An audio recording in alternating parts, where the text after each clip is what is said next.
Burt Barron on the new Talk Radio 1450 WCTC, the voice of Central Jersey. From politics to entertainment, from social issues to lifestyles, from newsmakers to pop culture. If it's Jersey, it's on Jersey Central with Burt Barron, 732-545-9282.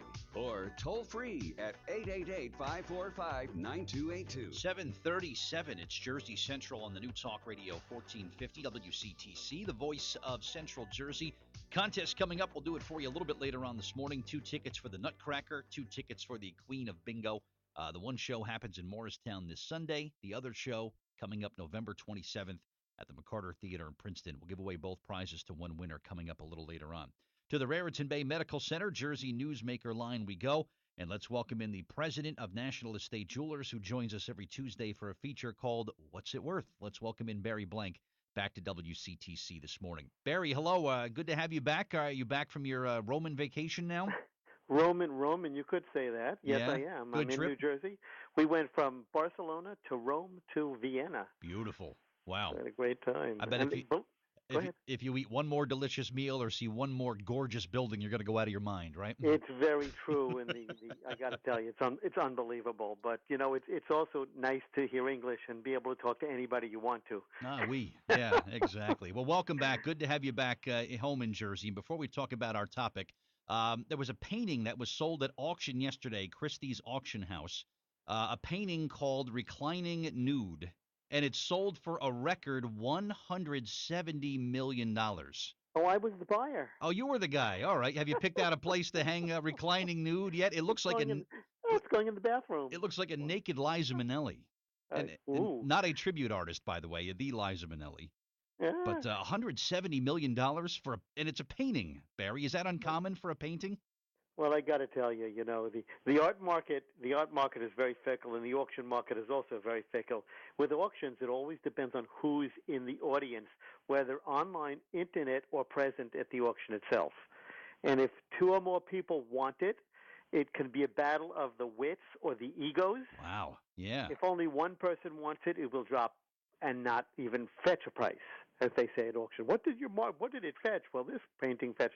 So it's a very fickle market. It's not uncommon for things to go into the millions, but I don't think any work of art sold for so many $100 million in the past. Apparently it was an artist who only did about 350 paintings and died like in the 1920s or something. So I guess that since there's no more new stuff from coming this guy, maybe that drove the value up then. Sometimes it does. But I just read an article that the auction houses have been unhappy with the results of most of their art auctions. So I don't know. Okay, maybe we'll talk about that on a future installment. But sure. Today, let's focus on selling and where you can get the best deal. It's just about time to start the holiday shopping again, Barry, and people are looking to get some extra cash. Let's talk about smart selling. So everybody wants to, of course, get the most for their valuables, whether it's jewelry, diamonds, watches, coins. What's the first thing you should do when you're ready to head out and sell these items? The first thing you should do, what I would do, is talk to a friend.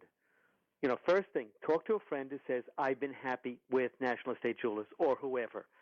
You know, it's the most important thing to get a recommendation. If you feel uncomfortable, you go online. You go to an appraisal association like the Appraisers Association of America. You can just check who buys gold. You want to be very cautious, though.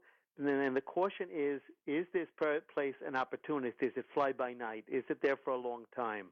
You need to really feel comfortable where you're going. The scale, when they weigh a piece of gold or precious metal, has to be in plain sight.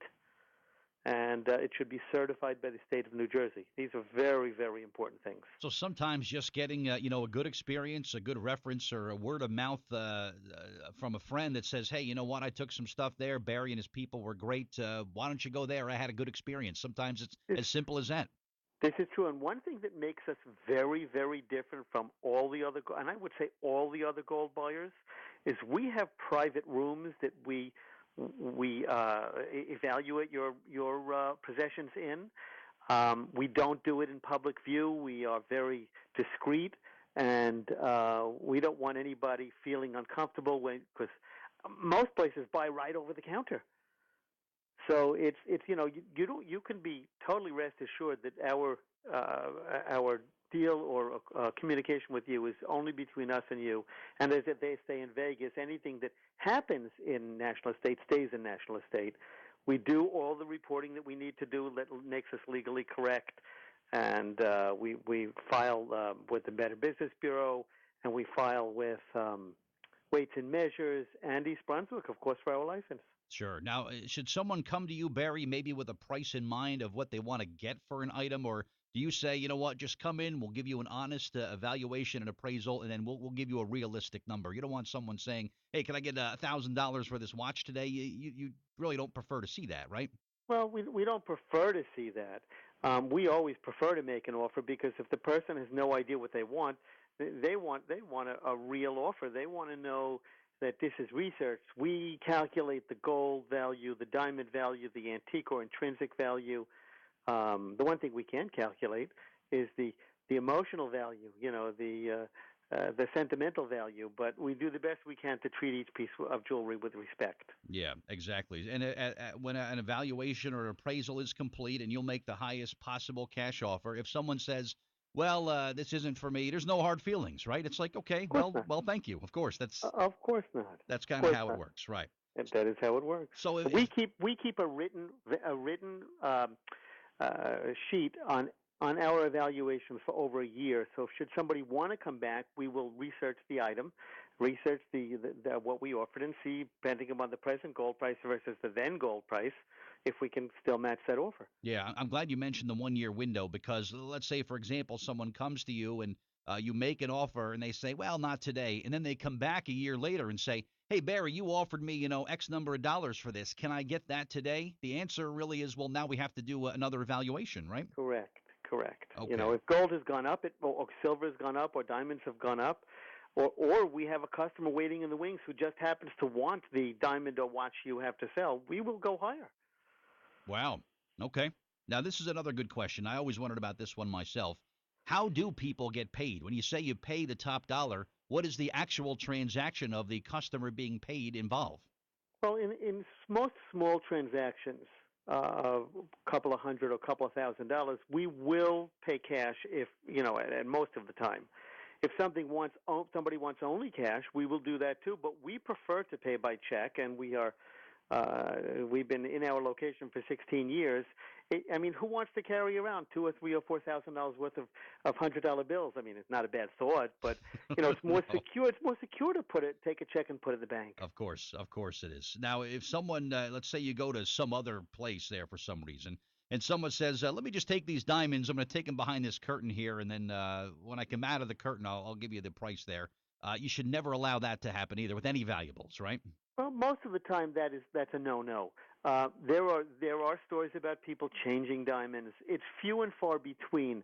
But if somebody should get up to walk out of the room and not say anything, of course, you should not allow that. But the most important thing is they should always ask. Mm-hmm. And what we do is we have our diamond scale right in one of the private rooms, so we never have to remove the diamond from the person's site. And everything is done right in front of them in plain sight, as they say. Totally. That's the way to do it. So, of course, continuing today, the free evaluation day every Tuesday at National Estate Jewelers in East Brunswick. Free verbal evaluations are going on today. That's correct. Oh, excellent. And you've also got, there's a big show that's happening this weekend in New York. You're giving out some free tickets, too? Well, this is to anybody who comes to the show or comes to our office this week. We will give them two complimentary tickets to the New York City Pier Antique Show, which is a wonderful show with vintage jewelry, vintage clothing, great clocks, bronze, many, many different types of collectibles. This sounds great. This is at Pier 94 in the city? It is. This and is all you have excellent. to Wow. do is mention our name or call. The best thing to do is try to get to the store before the show, Sure. and we will give you a pair of tickets. Free For passes. free. Very cool. You know what I've been looking for, Barry, and I know you get around a lot, of course. Keep an eye open if you could for me. I am looking for an antique, old school radio or recording microphone, just to have. Sure. Like an old school 1930s or 1940s microphone. I'm sure you've seen one at some point, Oh, right? we've had them. We even Have you? Yeah, we even sold a couple at the estate sale we had a couple of months ago. I've been looking 3-4 for months ago. years. Will you hold one for me if you happen to find one? I will make sure I find something for you. Excellent. Barry Blank, thank you as always. I enjoy our conversations on Tuesday morning, and we'll chat again next week, all right? Very good. Take care. All right, you too. Thank you. All right, Barry Blank, my guest on the Rare